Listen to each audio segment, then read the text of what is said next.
Hey guys, so in today's video, I want to talk about the new Apple. Apple this year seems to have changed for the better for customers in terms of hardware decisions and software decisions. Now, Apple typically doesn't mention when they're wrong, they just take action and change things for the better. So in today's video, as 2022 comes closely to an end, it is December now, December the 6th to be exact, I wanted to share with you guys exactly how Apple has pretty much admitted that they're wrong and listened to their customers this year and brought a better user experience for iOS and the iPhone altogether. So let's just dive right into this video. Now, as always, if you would like to stay up to date with the latest iOS news and Apple software updates, of course, don't forget to subscribe and make sure you turn on those notifications so that you don't miss another episode. Now, the first example on how Apple has really improved software by admitting that they're wrong is entirely the lock screen. Apple has brought weather to the lock screen, as you can see right here, of course, customization to the lock screen with iOS 16.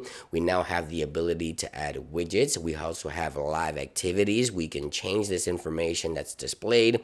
Apple can still improve the lock screen, but this year Apple has pretty much admitted that the lock screen can do a lot more, right? We have a ton of widgets that we can choose from. Apple has opened the API for third-party developers to integrate their applications as well. And the lock screen is a great example on how Apple pretty much admitted, hey, the software can do a lot more, right? Because these updates also came to older iPhones as well. So iOS 16 and 2022 in terms of software for the lock screen, Apple has definitely made a shift and completely agreed with customers that, hey, the lock screen can do a lot more. Now, something very simple that Apple has changed within the iPhone, especially Face ID devices with notch and also dynamic island, is something as simple as the battery percentage indicator on the top right of the screen. Now, many customers really miss this feature that Apple used to offer with Touch ID devices. And this is another example on how Apple this year has admitted to customers, hey, you are right, having this battery percentage on the status bar could be a good idea, right? A lot of customers prefer to just simply glance at the battery indicator. They even went as far as tweaking it on the latest software update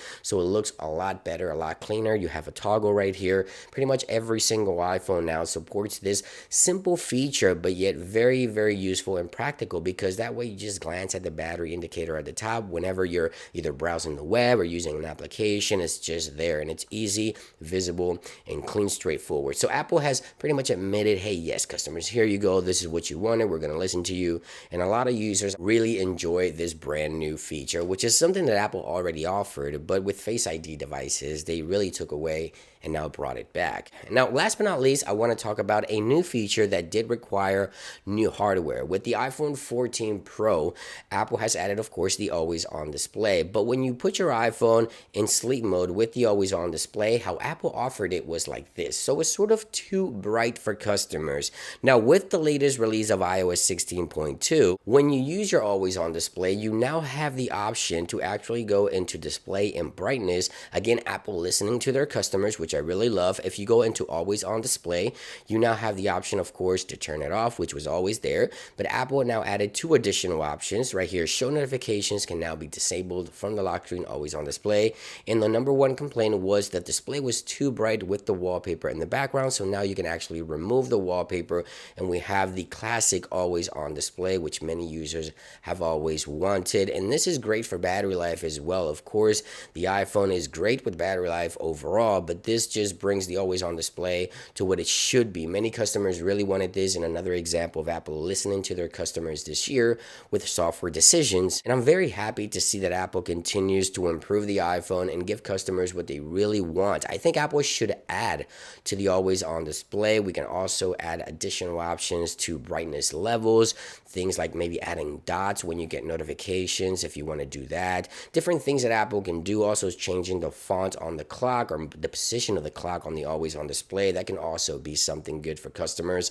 But overall, I want to say 2022 has been the new Apple, the Apple 2.0, right? Where they listen to their customers, they give their customers what they want. Apple sort of admits they're wrong, but not really, just take action.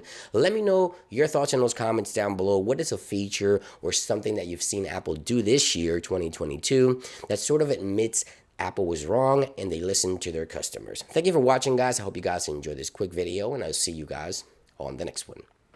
Peace.